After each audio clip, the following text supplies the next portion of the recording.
Acompaña para presentar Apuntes Electorales, revista del Instituto Electoral del Estado de México, Roselia Bustillo Marín, Carlos González, Sandra López Bringas y Mara Isabel Hernández Estrada.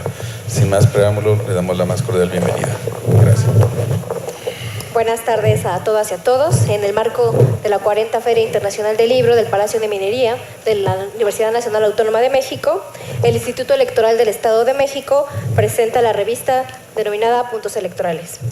Para mí es un honor compartir esta presentación de esta revista con la maestra Roselia Bustillo Marín, secretaria de Estudio y Cuenta de la ponencia del magistrado Felipe de la Mata Pisaña del Tribunal Electoral del Poder Judicial de la Federación en la Sala Superior, la doctora Mara Isabel Hernández Estrada, profesora investigadora del Centro de Investigación de Docencias Económicas, CIDE, y del maestro Carlos González Martínez, ex consejero electoral del ahora Instituto Electoral de la Ciudad de México, y bueno, asociado de la Fundación Ortega y Gasset, y a quienes les doy la más cordial bienvenida, y agradezco en nombre de quienes integramos al Instituto Electoral del Estado de México su participación en este espacio.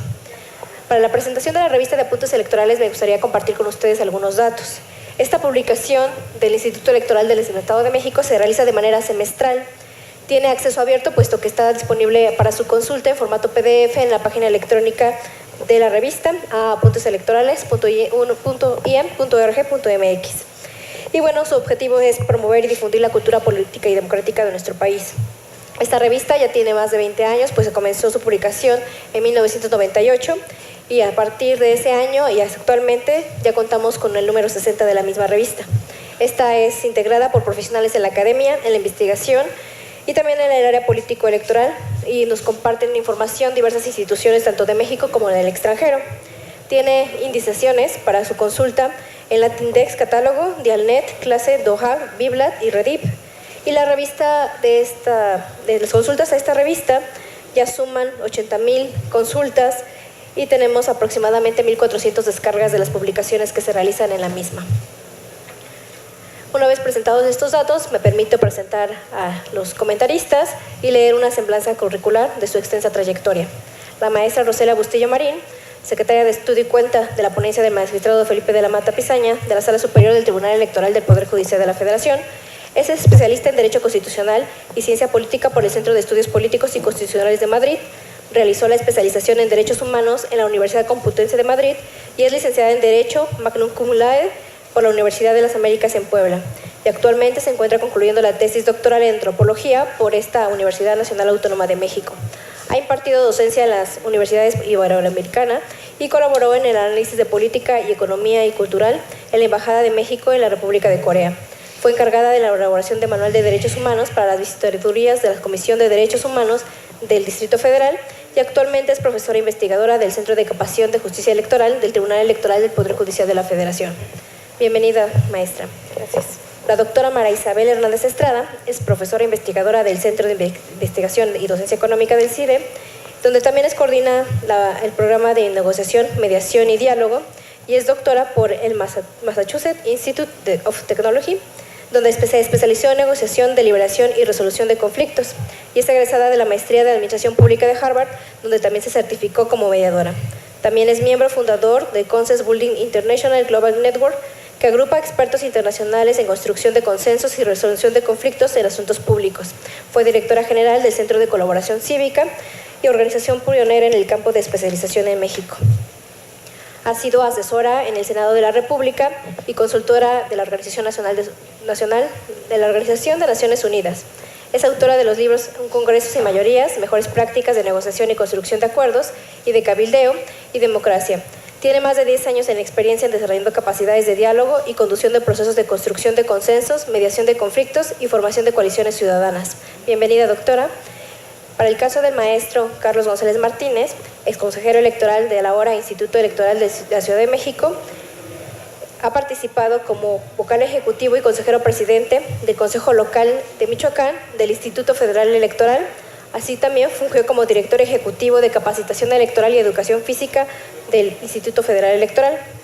En la Fiscalía Especializada para la Atención de Delitos Electorales se desempeñó como coordinador de asesores y en el Tribunal Electoral del Poder Judicial de la Federación fue asesor de la presidencia de la Sala Superior. Ha sido consultor en temas electorales y de gobernabilidad democrática con rango de experto nacional. Asimismo, ha sido profesor e investigador en prestigiosas universidades y academias y es autor de diversos capítulos de libros y artículos especializados en publicaciones tanto en México, España e Italia. Es economista por la Universidad Autónoma Metropolitana y fue candidato a doctor en América Latina Contemporánea por la Fundación Ortega y Gasset. Ha cursado diplomados y especializaciones en instituciones de educación superior. Bienvenido, maestro. Gracias. En la primera intervención tendríamos a la maestra Roselia Bustillo Marín, hasta por 10 minutos. Adelante, maestra. Bueno, pues antes que nada quiero agradecer al Instituto Electoral por la invitación a presentar este número 60 de la revista Apuntes Electorales, que pues es del primer semestre, enero-junio de 2019. Y bueno, sí, también quiero pedir disculpas si no se me escucha muy bien la voz, pero estoy un poquito mormada, ¿no? De alguna manera. Pero bueno, voy a tratar de hacer el mejor esfuerzo para que se pueda entender un poco. De esta revista yo también quisiera puntualizar lo siguiente. Aunque no sé si sea políticamente correcto, pero lo voy a decir. Me parece que de los institutos electorales, de los 32 institutos electorales que hay en el país, y que tienen, no todos tienen revista, y los que tienen revistas, cuando los he leído, me parece que este es uno o el más, ¿no? De los más, que el contenido de los artículos y de los estudios que se hacen sí tienen investigación. Es decir, es una de las revistas que sí puedes encontrar, de las revistas que tienen los institutos, mucho más estudiadas, más análisis, en donde sí pasan por un rasero de dictaminadores, en los que sí buscan que la calidad de los artículos se vea reflejado dentro del contenido de la revista. Y entonces me parece que sí es una revista referente dentro de quienes nos dedicamos al derecho electoral o a la ciudadanía que quiera dedicarse a este tema, en donde pueden encontrar realmente investigaciones con mucho más profundidad que en otras publicaciones periódicas. Y en este caso, esta revista, ¿qué es lo que nos presenta? Nos presenta 6 investigaciones de diferentes temas, un artículo y luego una referencia a un libro que tiene que ver con las colecciones que tiene también el Instituto Electoral respecto a la política electoral incluyente. ¿Cuáles son estas investigaciones que nos presenta la revista? Pues son 2 relacionadas con derechos políticos de las mujeres, que pues sabemos que son de los temas más, después de la reforma 2014, sobre todo, pues de los más en boga, ¿no? De los más que se ha hablado. Y de estos 2 tienen que ver, uno con elegir y ser elegidas, el título, entre la ley de voto femenino y ley de cupo de Carolina Barry, y es muy importante porque nos da un panorama histórico sobre cómo Argentina, porque Argentina ha llegado a tener uno de los estándares más altos de mujeres en los parlamentos en el mundo, ¿no? El segundo tiene que ver con la violencia política de las mujeres en México y una propuesta mirada a través de los partidos políticos. Es decir, tenemos leyes de paridad, tenemos leyes, podríamos decir, algunos otros elementos de acción afirmativas que ayudan a la paridad y que tenemos más mujeres en los parlamentos, pero no tenemos, de hecho todavía está ausente, ¿no? la tipicidad de la violencia política contra las mujeres. Entonces buscan también que haya otros elementos de respuesta hacia por qué hay violencia política a las mujeres, y se va al estudio de los partidos políticos sobre todo. Después tenemos otro más, que es la consulta, que tiene que ver con democracia, con elementos de democracia directa, como la consulta y el referéndum populares en Ecuador, ¿no? Y aquí es muy importante porque los últimos podríamos decir, gobiernos presidenciales del Ecuador han utilizado estos mecanismos y les ha funcionado los últimos, podríamos decir, presidentes respecto a su legitimidad en el gobierno. Este es presentado por Patricio Stalin Trujillo, y el anterior, de la violencia política de género, por Alberto Espejel y María Díaz. Y luego tenemos otras 3 investigaciones que son la cooperación política subnacional, que habla sobre las relaciones entre el Ejecutivo y los legislativos en las entidades federativas, es decir, cómo se han conformado las cámaras legislativas en los estados y su relación con los gobernadores y cómo los cambios entre los diferentes partidos dentro de las cámaras han llevado a tener diálogos o disgustos entre el Ejecutivo y los legislativos. Este es uno de los estudios, me parece, que son pocos los que hay y hacen falta más estudios de cómo se dan los procesos de diálogo entre las cámaras y los ejecutivos. Y este es hecho por Bernardo Aguilar Rodríguez. El otro tiene que ver con un análisis estadístico, conteo rápido de elecciones a la gobernatura del Estado de México. Hace el estudio aquí, este estudio lo hace Arturo Erdeli, y me parece que es un buen estudio también profundo respecto a cómo se llevó el conteo rápido en el Estado de México, y llega a la conclusión que el instituto lo hizo de manera adecuada, con los sesgos que tenían que suceder de alguna manera, pero es un buen estudio de un académico, ¿no?, de la UNAM. Después, finalmente, un análisis del voto de los mexicanos residentes en el extranjero, que también se mete a estudiar parte de cuáles son los pros y los contras que se ha encontrado del voto de las personas que residen en el extranjero, sobre todo en las elecciones de 2018 y todos los mecanismos que tuvo que implementar el INE, cuáles son los elementos que hacen falta. Finalmente, les decía, hay un artículo que menciona sobre las dimensiones y consecuencias de la reelección consecutiva. Como sabemos, el año pasado también se aplicó la reelección consecutiva, sobre todo en los ayuntamientos, y fue uno de los elementos importantes también de ver cuáles son los pros, la rendición de cuentas, la cercanía a la ciudadanía, pero también hay contras en donde no hay podríamos decir, se somete a los partidos políticos a que sean ellos los que pongan quiénes son los postulantes a reelegirse, ¿no? Entonces también es muy buena la crítica respecto a este artículo. Y finalmente, se hace referencia a este libro que forma parte de las series que tiene el Instituto Electoral respecto a series de política electoral incluyente, que tiene que ver con el derecho a la consulta en materia electoral indígena para las comunidades indígenas. Y parece que también es un elemento importante. ¿Por qué? Porque actualmente estamos viendo fenómenos en donde varios municipios de los estados están cambiando su sistema de partidos políticos o están manifestando cambiarse el sistema de partidos políticos al de sistemas normativos internos. Y aquí hacen estudios profundos sobre tres de los más importantes que han surgido: el de Cherán, Michoacán, el de Santiago Atitlán, que es Ayutla, de Guerrero, y de Jamiltepec, Oaxaca. Entonces, me parece que también es uno de los estudios importantes porque va hacia allá. Acabamos de ver actualmente el de Oshuk, Chiapas, y vienen muchos más que se van a estar buscando, aun y cuando las entidades federativas no lo tienen registrados en sus legislaciones locales. Y entonces, bueno, este es el panorama general que nos presenta esta vez la revista, y me parece que sí es un indicativo, un buen elemento para poder estudiar lo que sucedió también en las elecciones pasadas, y también leerlo de manera comparada con Argentina y Ecuador en algunos casos de las investigaciones. Yo solamente invitaría a leerla y que no pierdan pues en continuidad esta revista, porque sí tiene investigaciones que valen la pena leer. Muchas gracias. Muchas gracias.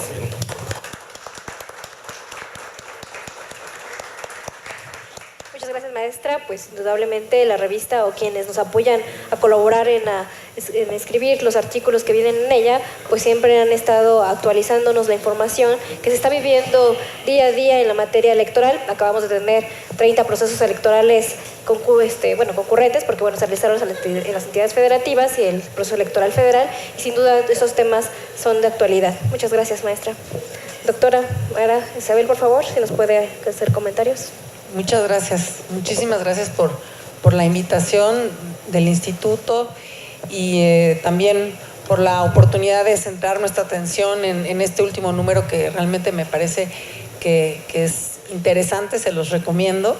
Y yo quisiera empezar por preguntarles aquí a los presentes, ¿quiénes de ustedes están contentos con la democracia que tenemos? Levanten la mano, ¿están contentos con la democracia? Ok, no muy contentos. ¿Quiénes dicen sí, vivimos en una democracia? México vive en una democracia, sí, levántalo. Regular. Ok, fíjense, entonces no estamos contentos con la democracia que tenemos, no estamos ni siquiera seguros que vivimos ya en algo que pueda llamarse democrático. Y cuando empezaron todos estos estudios de la democracia, todo estaba centrado en el voto, ¿no? Entonces seguramente los que levantaron la mano sí vivimos en democracias, pues que pues tienen, a lo mejor comparten esta idea, bueno, lo mínimo que tiene que tener una democracia es que salgamos, votemos y se haga valer nuestro voto, ¿no? Entonces, bueno, tenemos eso. Puede mejorar, pero tenemos eso, ¿no? Entonces, y es esta idea como muy mínima de democracia la que subyacía a la primera etapa de los estudios sobre la democracia y sobre las elecciones, ¿no? Y uno veía los estudios y sobre todo en México, ¿no? Se escribía mucho sobre las elecciones, el comportamiento electoral, las encuestas, los perfiles de los candidatos, la competencia electoral, ¿sí? Y a mí me da mucho gusto ver que en este número sí hay un desafío importante a esa idea mínima de democracia, ¿no? Es decir, incluso a lo mejor los que dicen, bueno, sí, yo diría que vivimos en democracia, veo que están aquí Igor, por ejemplo, que es alguien muy importante en el desarrollo de esta revista. Estoy segura hay una idea de que debe ser más de lo que tenemos, ¿no?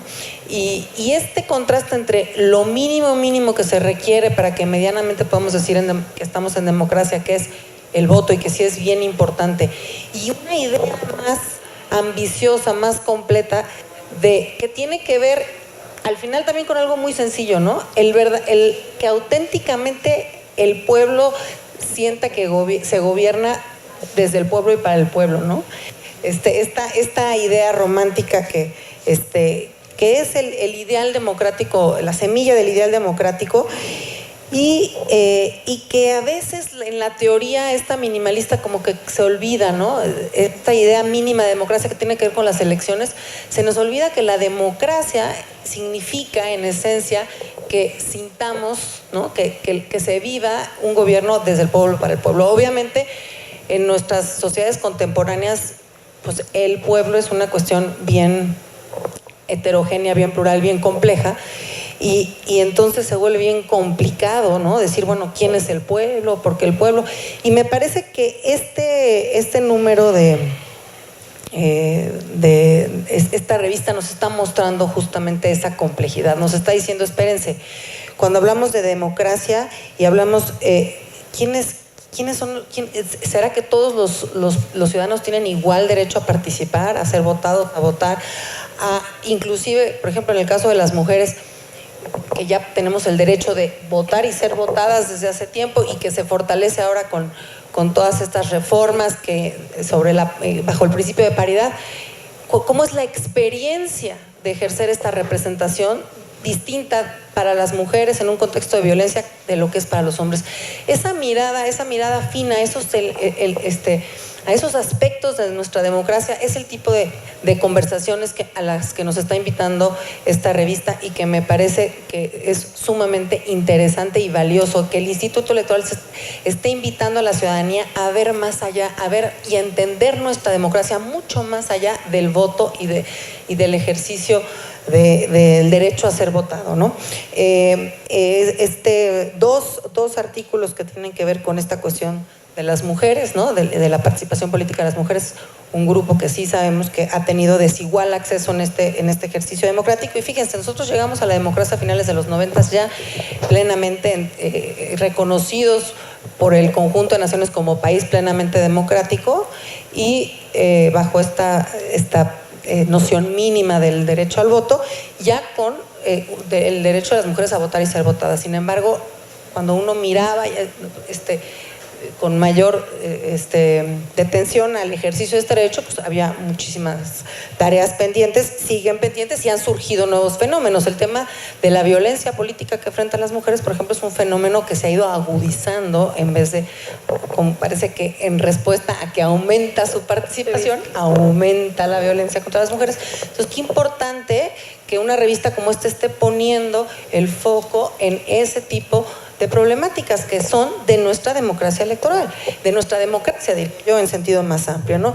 Y lo mismo sucede, por ejemplo, con el estudio de las prácticas prácticas políticas. La primera etapa esta de ciencia política y de estudios sobre la democracia en México se enfocaba mucho a las reglas del juego. ¿Tenemos o no tenemos reglas equitativas para la participación en la democracia, ¿no? Y esa era la gran pregunta, ¿no? De los estudiosos de la democracia de entonces. Si son equitativos, si hay algún elemento que reste confianza en que se va a respetar el voto, quién lo está contando, cómo los está contando, etcétera. Pero poca atención al comportamiento ya de facto de los actores políticos, como si todos estuvieran cortados con la misma tijera, ¿no? Entonces, y en todo caso, bueno, ¿cómo los hacemos que se porten mejor, con más transparencia o con premios y castigos, todos parejos? Pero en realidad lo que vemos en también cada vez, que se está de alguna manera estudiando en este número, es que las prácticas políticas cuentan mucho, es decir, cómo ejercen su liderazgo, qué decisiones deciden tomar los actores políticos. Y un ejemplo de esto es el estudio de nuevo también que tiene que ver con las mujeres, ¿no? Pero del partido peronista, ¿no? De construir su base de apoyo, una base importante de respaldo político en la participación política de las mujeres, y cómo en el momento en que el partido desaparece, pues desaparece la participación política de las mujeres porque no estaba dada, no se explicaba por la regla de que podían votar y ser votadas, sino porque había un liderazgo, que era, en este caso, Eva Perón, y una apuesta del partido peronista de promover la participación política de las mujeres. Entonces hay decisiones estratégicas que toman los actores políticos que tienen que ver y van a influir sobre la calidad de la democracia que estamos construyendo, ¿no? Me parece que este tipo de ver estos aspectos de nuestra democracia son bien importantes, y celebro que en este número se haga, ¿no? Lo mismo sucede con el estudio de las relaciones entre ejecutivos y legislativos. Uno de los artículos en este número que nos habla de cómo se están vinculando gobernadores y congresos estatales. Una pregunta bien interesante, de nuevo, que no tiene que ver nada más con ir y votar y luego esperar a ver qué sucede, ¿no? Sino que hay distintos patrones de relacionamiento entre los titulares del Ejecutivo y el Congreso. Bueno, ¿qué está sucediendo? ¿Qué está sucediendo ahí? ¿Cómo se está dando esa relación? Y aquí de nuevo vemos una sorpresa, ¿no? Que nos muestra el autor y nos dice, resulta que aún en gobiernos estatales donde los gobernadores tienen la mayoría, vemos que hay una cierta tendencia a buscar que también la oposición, la minoría, sea tomada en cuenta en las negociaciones legislativas, en particular en los presupuestos. Es decir, una práctica de inclusión, ¿no? A mí me parece realmente interesante este hallazgo, ¿no? Y me recuerda lo que pasó ayer con la Guardia Nacional, ¿no? Estaba este choque, lo que parecía un choque de trenes inevitable entre más bien un aplaste de trenes, de un trenesote a un trenecito, ¿no? Que se veía venir en la discusión de la Guardia, ¿no? Y bueno, ayer nos sorprendimos con una capacidad, una praxis política de tomar en cuenta a la minoría, y en una democracia eso es bien importante, porque democracia, de nuevo, la regla de oro de la democracia es que el 50+1 y listo. Entonces no hay nada en las reglas de la democracia que me diga que te tengo que tomar en cuenta. Sin embargo, si queremos tener una democracia sólida, pues también el principio tendría que ser de inclusión. El principio de inclusión es algo deseable de nuestra democracia. Entonces va a importar mucho las prácticas políticas, qué tanto hay conciencia en los actores políticos de que la inclusión es un valor que no me lo marca la ley, pero que me va a permitir un mejor gobierno, es decir, una mejor calidad de la representación que voy a otorgar. ¿Por qué? Porque no voy a tener ahí a los enemigos obstaculizando mis acciones, sino que al contrario voy a generar una sensación más incluyente. Ahora, bueno, eso me parecen dos aspectos fundamentales, ¿no? El empezar a ver a los grupos vulnerables cómo se están comportando, cómo están siendo beneficiados o afectados en una democracia, las prácticas políticas. El tema de la democracia participativa, que es también el asunto de las consultas, los referéndums, que también va más allá del voto para elegir nada más a nuestros representantes, ¿no? Y que también nos muestra un campo muy importante de estudio en materia de democracia y de elecciones, ¿no? Que sospecho va a ser materia importante en los años por venir. Ya se ha anunciado que la consulta va a ser un instrumento importante en el ejercicio de liderazgo del actual presidente. Entonces va a ser bien interesante estudiar cómo es que se plantean estas consultas. Aquí nada más sí me quedo con la duda en el caso del artículo en esta revista que habla sobre las consultas en Ecuador y que hace un estudio muy interesante. Me quedo con la duda, bueno, ¿y esto es bueno o es malo para la democracia, no? Ahí sí me faltó que me dijeran, porque creo que lo más interesante va a ser estudiar, ahora que vienen las consultas, si están abonando a la calidad de esa democracia ideal o si por el contrario a lo mejor puede ser algo que contribuya a que las minorías no sean tomadas en cuenta, ¿no? O sea, se hace una consulta, la mayoría dijo A y lo que quería la minoría ya no se toma en cuenta porque ya la mayoría habló. Eso iría en contra, por ejemplo, de la posibilidad de tejer acuerdos más incluyentes, o podría usarse al menos, ¿no? Para ir sobre las minorías. Entonces, creo que eso, bueno, va a ser un campo bien interesante que ya la revista está apuntando. Entonces, yo sí quiero felicitar esta gama amplia de temáticas que van más allá de una concepción minimalista de la democracia y que, y por último, nada más, una reflexión en el sentido bueno, este es un gusto personal, pero creo que a lo mejor lo podrán compartir conmigo. Me dejan muy, muy buen sabor de boca los artículos que hacen esta descripción de los fenómenos que emergentes, ¿no? Como la violencia o como la participación de las mujeres o el tema de las relaciones entre el Ejecutivo y los congresos locales, pero que al mismo tiempo hay una clara orientación normativa. ¿Qué quiere decir? Una pregunta clara sobre qué es lo que... ¿Por qué esto es importante? ¿O por qué esto tiene que ver, esto es bueno o malo para la democracia? ¿Por qué esto es bueno o malo para el ciudadano? Creo que en el caso de los dos estudios de género queda muy claro, ¿no? La orientación valorativa, ¿no? La participación paritaria es algo deseable, lo queremos, ¿sí? En contraste, por ejemplo, el estudio sobre la relación entre el Ejecutivo y el Congreso, que me parece sumamente interesante. Yo diría, bueno, yo pregunto a los autores y a los editores que también empujen a los autores a pensar, bueno, ¿y todo esto qué? Les voy a poner un ejemplo. Concluye el autor que es que cuando el Ejecutivo no tiene mayoría, de todos modos toma en cuenta la oposición, que eso es una tendencia que él ve. Yo ya hace ratito dijo, yo creo que eso es bueno desde un punto de vista de inclusión.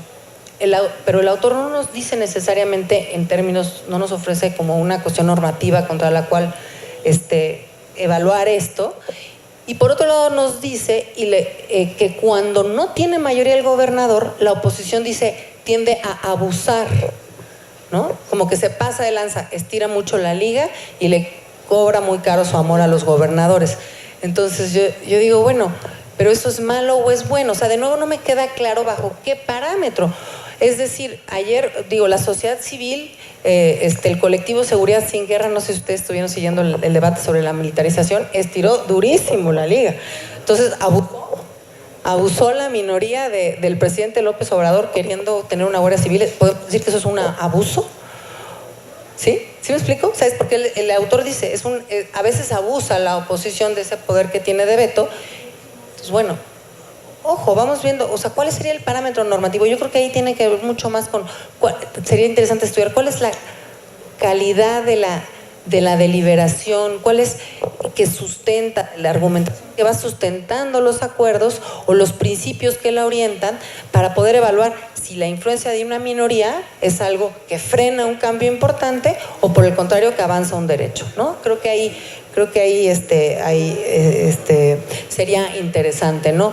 Y en términos generales, creo que una revista como esta que busca formar ciudadanía, creo que sí valdría la pena, ¿no?, empujar a que los textos consideren este doble lente. Es decir, aquí está lo descriptivo, pero ¿cuáles son las implicaciones normativas que tiene esto, ¿no? Creo que, sobre todo para la formación de ciudadanía, esto es importante, ¿no? Y para la reflexión de la discusión pública, ¿cuál es el tipo de democracia que queremos y cuál es el estándar de comportamiento que le queremos poner a los actores políticos? ¿Hacia dónde queremos orientar la toma de decisiones? Con eso cerraría. Muchísimas gracias. Muchas gracias, doctora María Isabel Hernández, por sus comentarios tan puntuales sobre la revista de apuntes electorales del Instituto Electoral del Estado de México. Cedo el uso de la voz al maestro Carlos González Martínez. Hasta por 10 minutos, por favor. Muchísimas gracias, Roselia. Es un gustazo estar con Mara, estar con Sandra. Saludos, por favor, al magistrado de La Mata, que son amigos de hace mucho tiempo. A todas y todos ustedes. ¿Sí se oye bien aquí? Sí. Bueno, debo empezar por el principio, señalando que yo fui director ejecutivo de capacitación electoral y educación cívica, no física, porque si hubiera sido director ejecutivo de educación física me hubieran corrido a la media hora de al verme subir estas escaleras, me hubieran destituido de manera flamígera por lo demás. Pero en efecto tuve ese honor en el IFE y agradezco a nuestra moderadora que lo recuerde. Bueno, voy a los puntos. Si cuando me hacen falta 2 minutos me avisas, porque si no yo me pierdo. Primero, quiero destacar las cualidades de la revista propiamente. Aquí tenemos apuntes electorales ya impreso, pero en este momento está en el mundo digital. Quiero destacar eso, que está en el mundo digital y que es una revista. Primero, ¿qué es una revista? Porque las revistas deben hacer eso, pasar revista de los temas fundamentales, de los asuntos contemporáneos, de la actualidad, para leer con elementos, en este caso, rigurosos, porque estos textos son sometidos a un dictamen, tienen una naturaleza académica, digamos, aun cuando su lectura no sea tan aburrida como algunos textos académicos, mucho más ágil, unos más que otros, como siempre, pero tienen ese rigor, ¿no? Y pasan revista a los temas de actualidad. Yo voy a hacer un poco como Mara también, a poner en contraste los temas y los textos con la actualidad, ahora sí que la actualidad actual, diría el clásico de hoy, y de mañana, a propósito de las consultas, y cómo esta revista nos va a servir. El primer punto, es una revista que pasa revista a los temas y entonces es más que celebrable. Segundo punto, esta naturaleza dual, digital e impresa, también es muy rescatable. Oye, 80,000 consultas y más de 400 descargas. Es una barbaridad, está increíble la capacidad de penetración, de divulgación que tienen los textos con la calidad que acabo de decir y pasando la revista que hacen de los asuntos de nuestra realidad contemporánea, pues es una belleza. Y luego además que sea gratuito, que esté en este formato de datos abiertos, ¿no?, que tanto peleamos para los gobiernos y las autoridades, pues es una maravilla, ¿no? Así que felicidades, me sumo al entusiasmo de Mara, quizá no soy tan expreso como ella ni tan bueno para manifestarlo, pero me subo al entusiasmo. Bueno, ya mis colegas han hecho una descripción mucho mejor que yo, analítica, crítica de los textos. Yo no me quiero detener, sí me voy a referir obviamente a los textos, pero quiero agruparlos y traerlos a la realidad, a la actualidad de los temas en los que se pasa revista en la revista. Hay 2 temas, los voy a agrupar. Hay 2 temas, conteo rápido, sí, voto en el extranjero, pues que están en el dedillo del asunto de los procesos electorales en México. Uno, porque todo visto desde el punto de vista de los procesos electorales y los derechos político-electorales como derechos fundamentales humanos de la ciudadanía. Esta historia empezó justamente por la bronca de los resultados electorales. Ustedes recordarán cuando se nos cayó el sistema en el 88, que se cayó porque se cayó de caerse y se cayó, según el anuncio, de callarse, porque se pararon los resultados cuando un candidato a la presidencia iba adelante y se volvieron a actualizar los resultados cuando otro candidato a la presidencia iba, ya ahora había rebasado al puntero. De ahí, de esa noche aciaga, de julio del 88 a este momento, todo ha sido una historia permanente de lograr legitimidad para procesos que no los tenían, y yo creo que ya la logramos bastante. Ya nada más que ya nos embrollamos en otros asuntos, pero ya lo logramos suficiente y bastante en ese tema. Y los conteos rápidos son la tercera, cuarta o no sé qué generación de mecanismos precisamente para evitar la noche de julio del 88 y que la gente tenga la noche de la elección garantía de contar con resultados legítimos, confiables, objetivos y ciertos, dicen nuestros principios rectores de la función electoral. Primero los cómputos, pues nada, es que nos esperamos hasta el miércoles y luego hasta para empezar los cómputos oficiales y luego hasta el domingo siguiente para tener los resultados. En un país como este tan estresado en torno a las elecciones, pues es mortal, siniestro. Entonces no nos podemos esperar tanto, necesitamos la noche de la elección saber qué está pasando.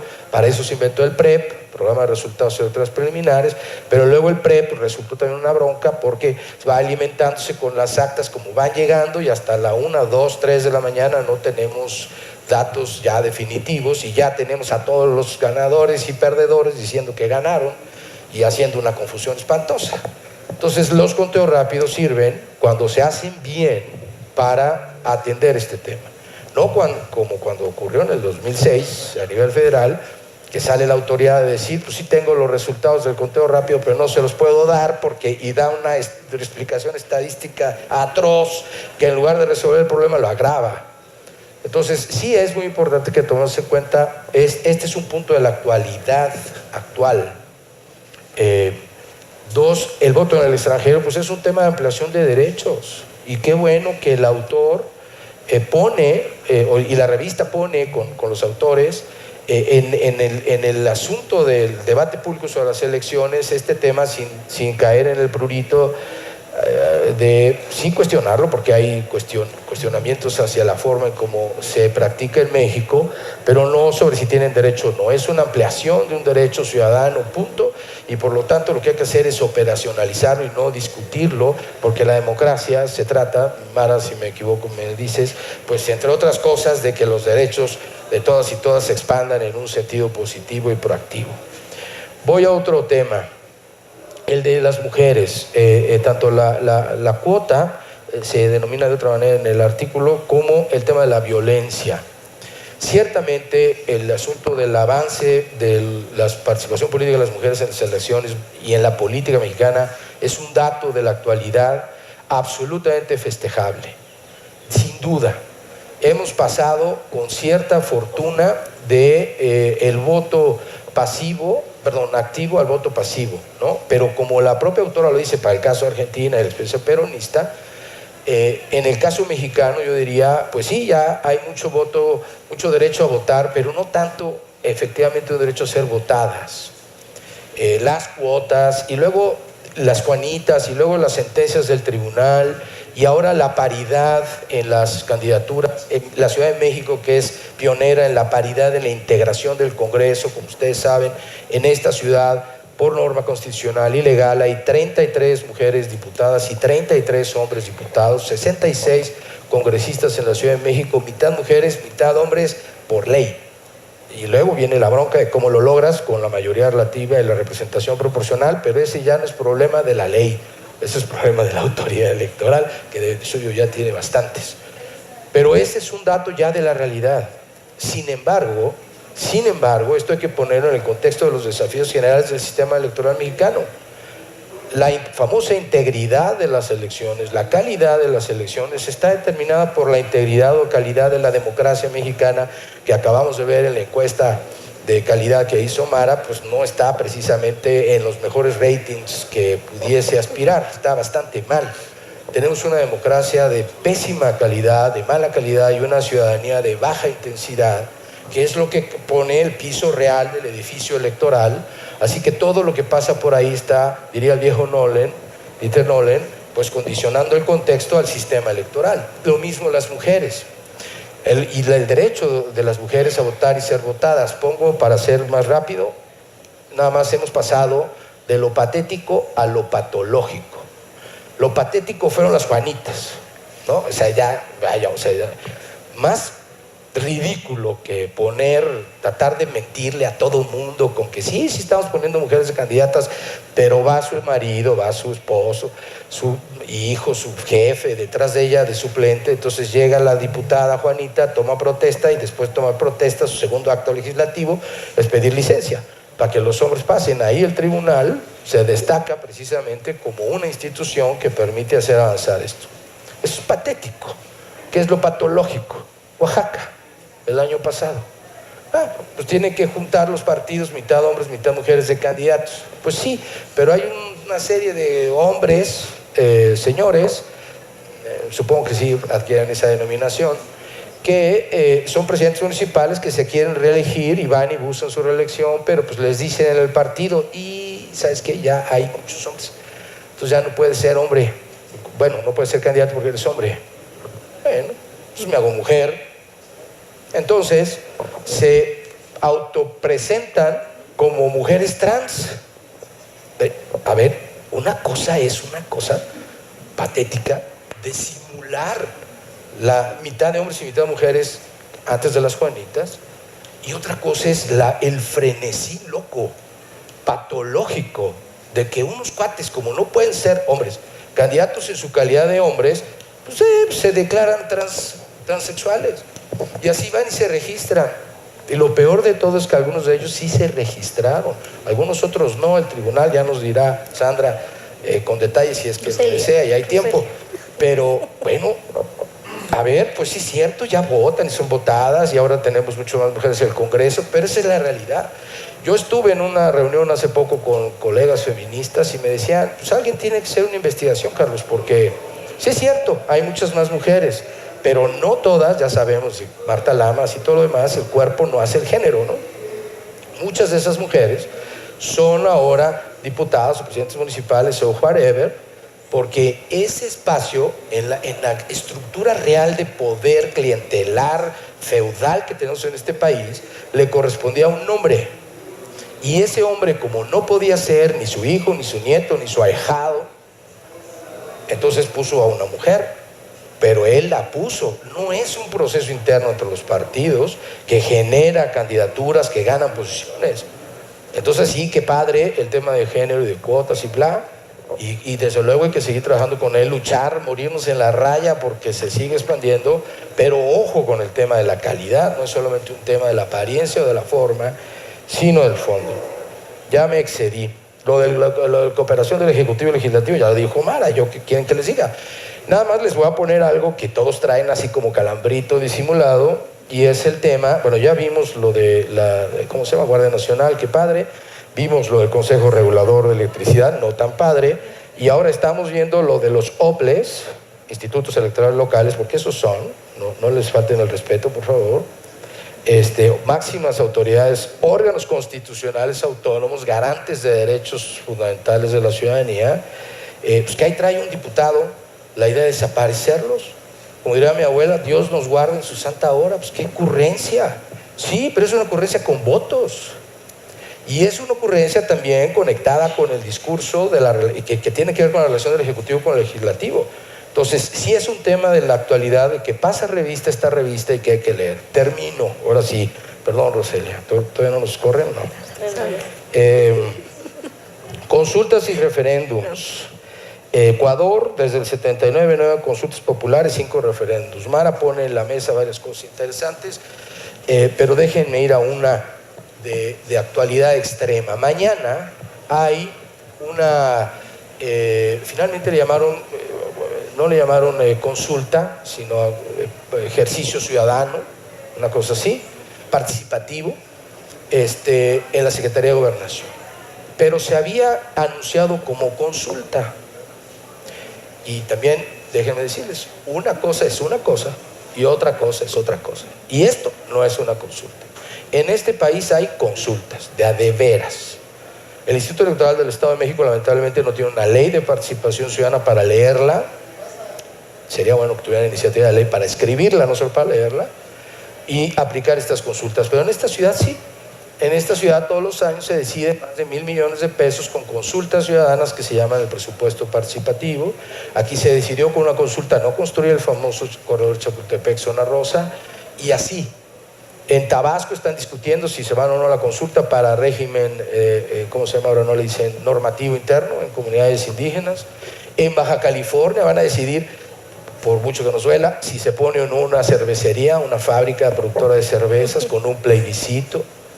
Entonces practicamos las consultas, pero las practicamos como debe ser, con pies y cabeza, no sin pies ni cabeza. Y los pies es la ley y la cabeza es una autoridad, una institución que está investida de ello. Entonces, qué bueno, y yo debo reconocer que la Secretaría de Gobernación, ahora vimos lo de la Guardia Nacional, la sensibilidad del gobierno, y ahora la Secretaría de Gobernación, que hizo caso a muchas voces que advertíamos, si quieren una consulta tienen que ir por la Constitución y la ley y las instituciones. Y en Morelos hay una Constitución con un artículo 19 bis que regula la participación ciudadana y una ley de participación ciudadana con artículos desde el 89 o no sé qué, a los 90 y tantos, que regula la figura de la consulta ciudadana atribuida al Instituto Morelense de Elecciones y Participación Ciudadana. Así que todos estos temas son de absoluta actualidad y están en una revista que pasa revista de esos temas. Gracias. Muchas gracias, maestro Carlos. Indudablemente las participaciones de nuestros comentaristas son excepcionales y bueno, nos pueden aportar muchos elementos para poder seguir poniendo temas sobre la mesa, sobre los cuales se puedan escribir e insertar en esta revista de apuntes electorales, en donde, pues ya lo han comentado varios de ustedes, el ejercicio del voto en la democracia ya no nada más está en voy el día de la jornada electoral y decido por quién votar, sino también está ya en el ejercicio de los derechos político-electorales, ya en el ejercicio del cargo, ¿no? Incluyendo a mujeres, incluyendo a indígenas, incluyendo a sociedades trans, y también el ejercicio que existe entre los ejecutivos y el legislativo, que bueno, están en este ejercicio de división de poderes y control de pesos y contrapesos, e inclusive en cuanto a la participación de la ciudadanía en temas de participación ciudadana, como son en este caso las consultas que ya mencionaron. Pues muchísimas gracias a ustedes y bueno, pasaríamos a una sesión de preguntas y respuestas si existieran. ¿Se animaron a hacer preguntas y respuestas?